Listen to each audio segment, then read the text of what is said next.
Primeira carta de Paulo aos Coríntios, capítulo 1, do versículo 18 ao 23. Porque a palavra da cruz é loucura para os que perecem, mas para nós que somos salvos é o poder de Deus. Porque está escrito: destruirei a sabedoria dos sábios e aniquilarei a inteligência dos inteligentes. Onde está o sábio? Onde está o escriba? Onde está o inquiridor desse século?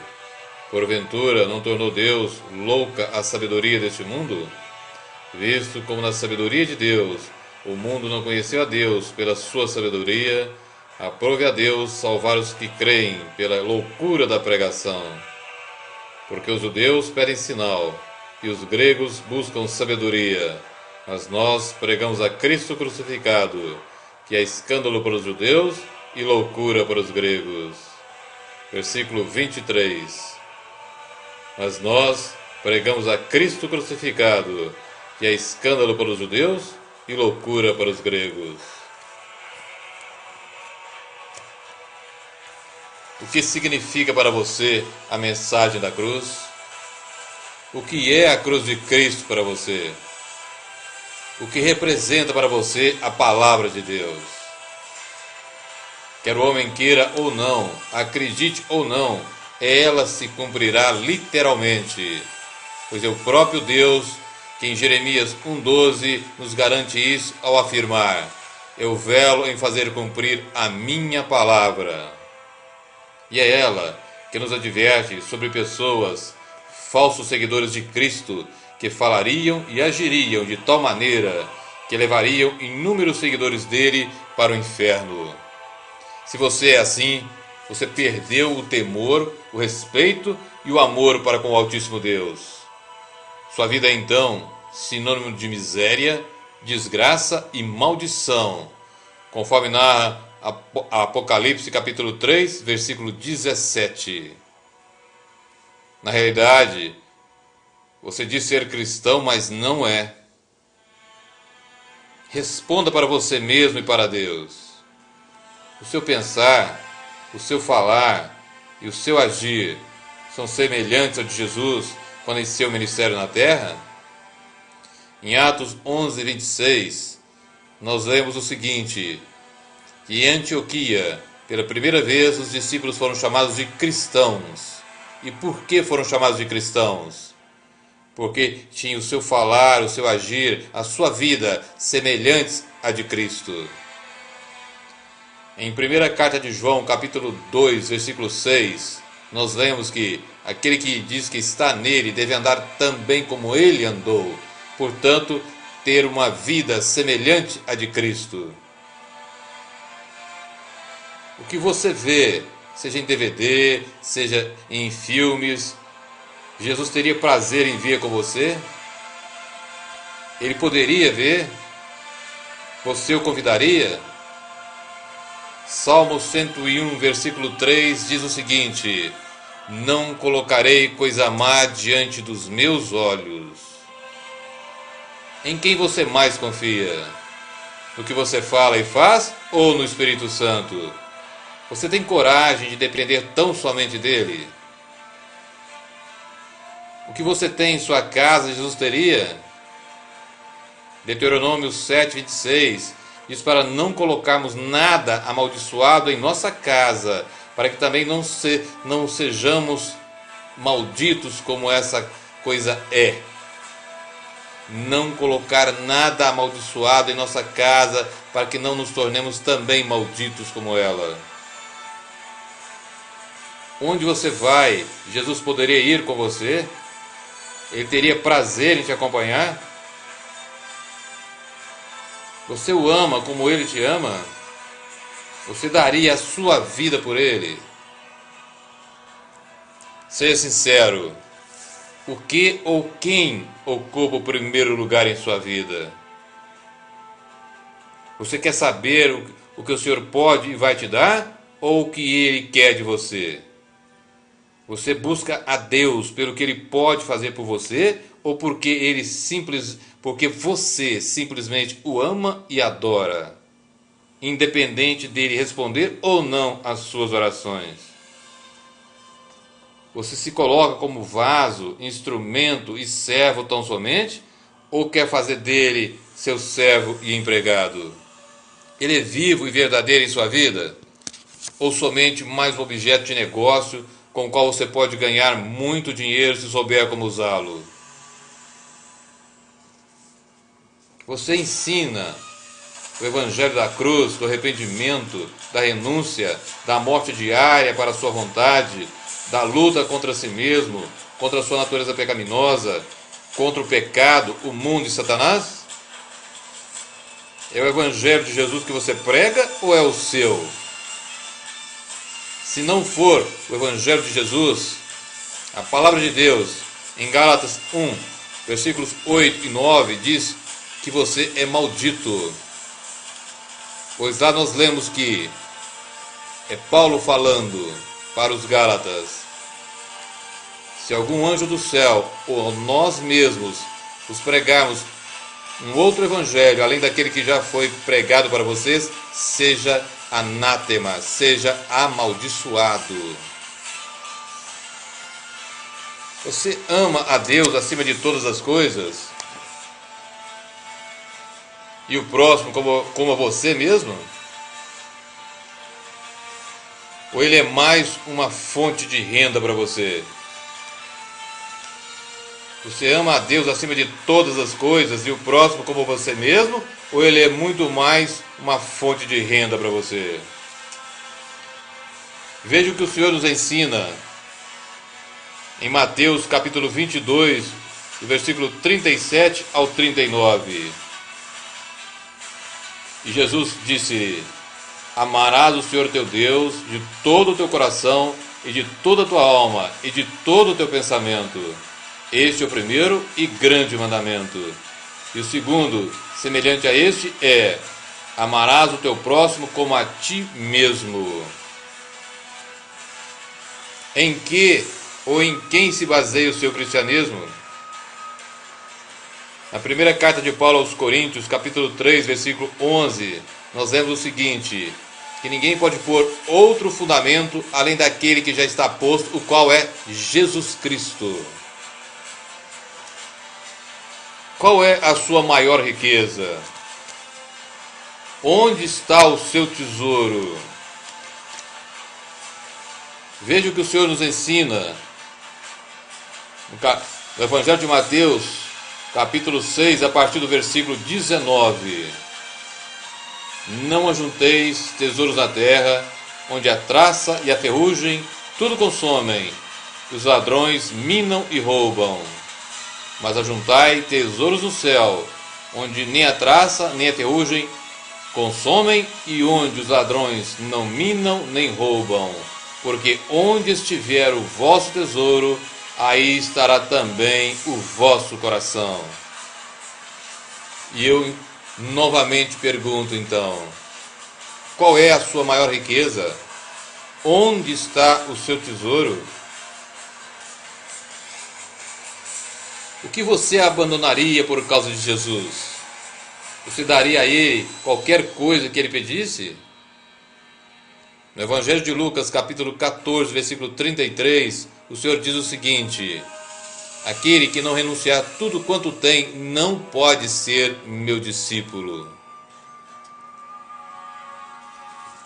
Você conhece e vive a palavra de Deus? Ou com você ocorre o que está em Mateus 22, 29, quando o Senhor repreendeu os saduceus, dizendo: errais, não conhecendo as Escrituras e nem o poder de Deus. Você sabia que o arrependimento é dado a cada um de nós como mandamento? Em Atos 17:30 nós lemos o seguinte: que Deus, não levando o tempo da ignorância, manda agora que todos os homens se arrependam.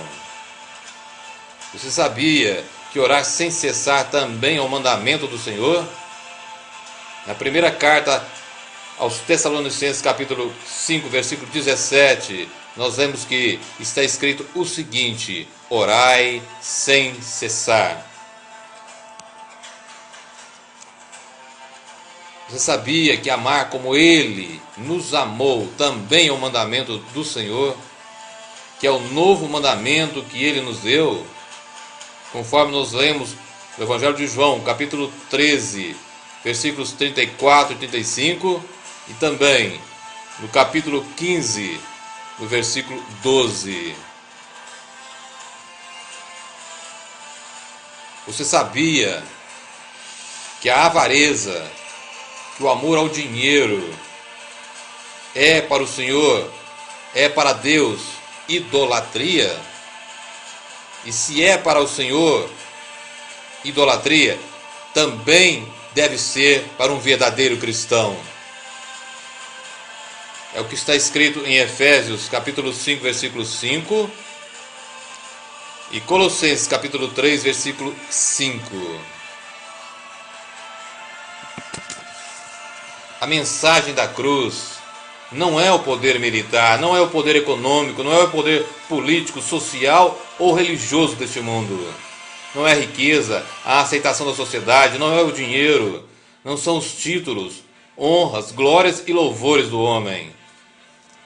Não é a sabedoria deste mundo. A mensagem da cruz não é o mero conhecimento intelectual humano, não é a beleza física, a cultura do corpo, não é a estética. A mensagem da cruz não é um show, não é entretenimento, não é um passatempo, não é algo divertido e muito menos um circo. A mensagem da cruz, o Evangelho de Jesus, não é engraçado. O sacrifício de Jesus não ocorreu para satisfazer a sua carne, a sua natureza humana, mas para fazer de você uma nova criatura, uma nova pessoa. A mensagem da cruz crucifica e destrói as alianças com os poderes mundanos. Ela não é compatível com qualquer aliança com os poderes deste mundo, sejam eles políticos, sociais, econômicos, militares ou governamentais. A mensagem da cruz transcende os valores materiais. Ela é espírito e vida. A mensagem da cruz é espírito e vida. Toda e qualquer mensagem deste mundo gera em seu final a morte.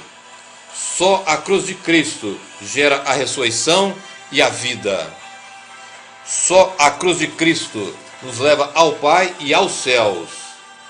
Só ela traz o verdadeiro poder, o poder de Deus que reside no Espírito Santo. E só Ele pode do nada gerar vida, da morte gerar ressurreição, da corrupção gerar a incorrupção. Só Ele pode fazer com que o homem nasça de novo e viva para Cristo, sendo totalmente novo. Só a mensagem da cruz te faz crer no impossível e vivê-lo, na certeza de que na presença de Deus, sob a aliança do sangue de Jesus, não há impossíveis. Só ela destrói e aniquila o pecado em nós.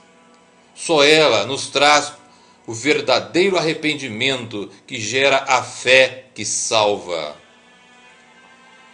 A mensagem da cruz é loucura para este mundo que vive sob o senhorio de Satanás.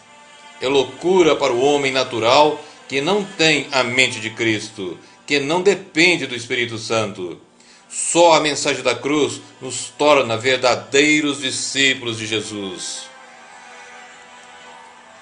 É a mensagem da cruz que ensina e prega o verdadeiro e único Evangelho do Senhor. O Evangelho da renúncia, do arrependimento, da luta constante contra os poderes das trevas. O Evangelho do senhorio absoluto de Jesus em todas as áreas de nossa vida. É a mensagem da cruz que bate frontalmente contra a prosperidade puramente humana e material. O próprio Senhor, no Evangelho de Lucas, capítulo 12, versículo 15, nos diz o seguinte: guardai-vos da avareza, porque a vida de qualquer um não consiste nos bens que ele tem. E na primeira carta de Paulo aos Coríntios, capítulo 15, versículo 19, nós lemos o seguinte: se esperarmos em Cristo somente para esta vida, somos os mais miseráveis de todos os homens. A prosperidade da mensagem da cruz são os valores eternos e insondáveis, são as verdades e realidades eternas de Deus. Todo o ensino do Senhor e de seus apóstolos batem totalmente contra os ensinos atuais da chamada teologia da prosperidade, que só tem um propósito final e maior: desviar o foco da fé e levar aqueles que nela creem e vivem para o inferno onde ela nasceu. Este é o único propósito final e maior da teologia da prosperidade: desviar o foco da fé e levar aqueles que nela creem e vivem para o inferno, porque foi lá que ela nasceu. Se a mensagem da cruz nasceu nos céus e em Deus, ela nos conduz para lá. E se a teologia da prosperidade nasceu no inferno, ela só pode levar os seus para lá. E não se engane, a teologia da prosperidade é a transfiguração de Satanás. Como nós lemos na segunda carta de Paulo aos Coríntios, capítulo 3, versículo 14, que diz que ele se transfigura em anjo de luz. E hoje ele está dando ao homem aquilo que ele quer, aquilo que a sua natureza humana quer. Prosperidade tão somente humana e material.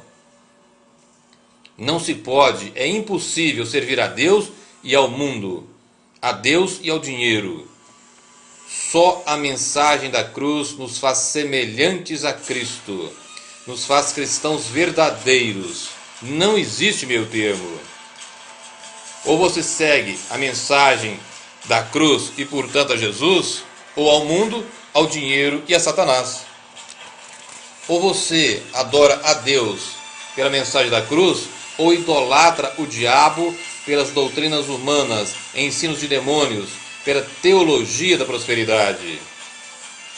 Veja o que o Senhor prometeu aos seus. Em algum lugar do Novo Testamento você encontra ensinos de prosperidade material? Aqueles que seguiram Jesus se tornaram prósperos homens de negócios? Se enriqueceram segundo os padrões deste mundo? Não, absolutamente não. Só a mensagem da cruz prega e ensina a santidade e a justiça de Deus, que se revelaram em Jesus. Não foi em modelos de homens, quer sejam homens bíblicos ou não, só em Jesus Cristo. Nele, só nele, reside o modelo perfeito de Deus. Aqueles que foram grandes homens de Deus o imitaram. E por isso foram grandes, por imitarem a Jesus. É a mensagem da cruz que traz a realidade de Deus, do único Deus, o Criador dos céus e da terra, o Deus de toda a glória, que dela se desfez assumindo a condição de homem. E já no seu nascimento nos deu a incrível lição de humildade, ao nascer não em palácio ou local luxuoso, mas numa estrebaria, no meio dos animais, no meio do gado, no local onde o chão era de fezes pisadas. O Deus Todo-Poderoso escolheu um lugar para nascer como homem que ninguém imaginaria. Por quê? É a mensagem da cruz que nos revela que Jesus viveu, morreu e ressuscitou por nossa causa, e que morreu como um maldito por causa dos seus e dos meus pecados. É o que nos diz Gálatas 3:13. Maldito todo aquele que é suspenso no madeiro. Somente a mensagem da cruz nos traz a salvação e a vida eterna. Salvação que não consiste em somente crer que Jesus é o Senhor, mas em obedecê-lo. Pois a fé que salva é também a fé que obedece, e obedece em amor. Hebreus 5:9 nos diz o seguinte, que Jesus veio a ser a causa de uma eterna salvação para todos aqueles que lhe obedecem. Portanto, salvação é para obedientes. O Evangelho de Jesus, a mensagem da cruz, nos ensina que um verdadeiro discípulo seu, um verdadeiro cristão é e sempre será rejeitado e perseguido neste mundo. O próprio Senhor nos ensina essa verdade em vários textos. Veja, por exemplo, o que o Senhor nos diz no Evangelho de João, capítulo 15, do versículo 18 ao 21. Se o mundo vos aborrece, sabei que primeiro do que a vós me aborreceu a mim. Se vós fosseis do mundo, o mundo amaria o que era seu, mas porque não sois do mundo, antes eu vos escolhi do mundo, por isso é que o mundo vos aborrece. Lembrai-vos da palavra que vos disse: não é o servo maior que o seu senhor. Se a mim me perseguiram, também vos perseguirão a vós. Se guardarem a minha palavra, também guardarão a vossa. Mas tudo isso vos farão por causa do meu nome, porque não conhecem aquele que me enviou. Porque não conhecem aquele que me enviou. O Senhor fala ainda em perseguição. No Evangelho de Mateus, capítulo 5, versículo 10 e 11. No próprio Evangelho de João, capítulo 16, versículo 2. No Evangelho de Mateus também, no capítulo 10, do versículo 17 ao 25. E eu quero ler somente o versículo 17. Mateus 10, 17. Acautelai-vos, porém, dos homens, porque eles vos entregarão aos sinédrios e vos açoitarão nas suas sinagogas. O apóstolo Paulo, na sua segunda carta a Timóteo, capítulo 3, versículo 12, diz o seguinte: e todos aqueles que quiserem seguir a Cristo padecerão perseguição. A mensagem da cruz é que nos revela quem é Deus e nos ensina que Ele não é nenhum Papai Noel, não é nenhum comerciante, não é nenhum negociante de bênçãos ou vitórias e muito menos um pronto-socorro. É a mensagem da cruz, é a palavra do Senhor que nos faz não somente depender totalmente de Jesus, mas também tê-lo como nosso tudo. Viva a mensagem da cruz. Vá até a cruz de Cristo, viva para Ele. Este é o convite que o Deus Todo-Poderoso te faz agora. Vá até a cruz de Cristo, viva para Ele, pois Ele é o Senhor de tudo e de todos, quer queiram ou não, gostem ou não, creiam ou não. Jesus é o Senhor. Vá até a cruz de Cristo e encontre a vida e os tesouros insondáveis de Deus, que são guardados em Jesus nosso Senhor. Clame pelo Espírito Santo com todas as suas forças, que Ele o levará à cruz do Senhor. E lá você encontrará a morte do seu eu e a vida eterna, que só o Altíssimo Deus pode te dar. Só Ele pode te dar, em Jesus, mediante o Espírito Santo. Volte-se então para Deus em arrependimento enquanto é tempo. Em nome de Jesus Cristo.